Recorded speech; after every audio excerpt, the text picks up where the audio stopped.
welcome back to my channel. So, kung bago pa lang po sa aking channel, please subscribe and hit the bell button po para updated ka sa aking mga susunod na video.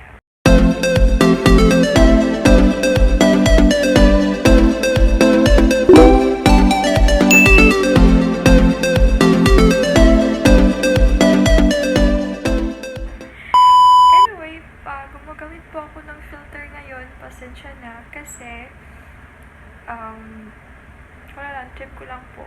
Hindi kasi ako maganda ngayon, Char. Hindi ka naman talaga maganda, die.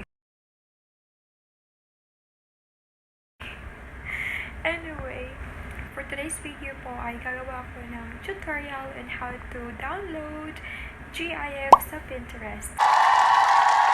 So tara, samahan niyo po ako. Let's get started! Hey guys!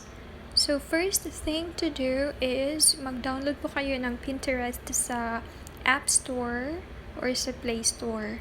And after niyo po makapag-download ay kailangan niyo po mag-sign in gamit ang inyong Google account, Facebook account, or Apple ID. Pagkatapos niyo po mag-sign in, of course, diretso na po kayo dito sa home. So we have here home, search, chat, and profile. Let's have the search button. Let's search GIF BTS and let's choose GIF. Okay, let's have this one.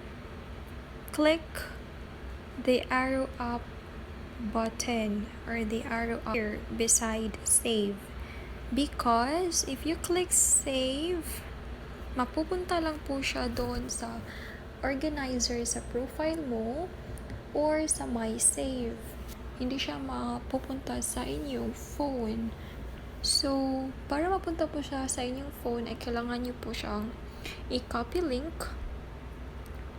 Copy link, and then after niyo makopy ang link, punta po tayo sa Google or sa Safari.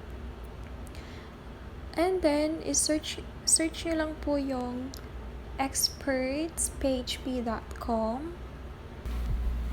and let's paste the link po sa box and click download.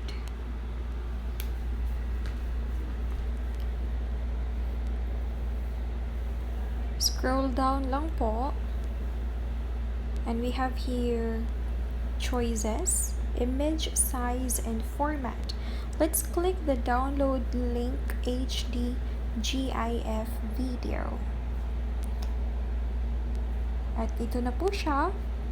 After that po, click the arrow up button. Pagkatapos, scroll down lang po at hanapin ang save image. After niyo po maklik yung save image, punta po kayo sa photos. I-check nyo po kung na-download ba ninyo successfully ang GIF video. At dito na po siya. I successfully downloaded it. Yay! Kakong! Anyway, yan lang po. Very easy at pakadaling i-download. So, you'll like this video and sana po ay susuportahan niyo po yung channel ko, and please don't forget to subscribe and hit the bell button po para updated po kayo sa aking susunod na mga tutorial or video. Thank you so much po. God bless.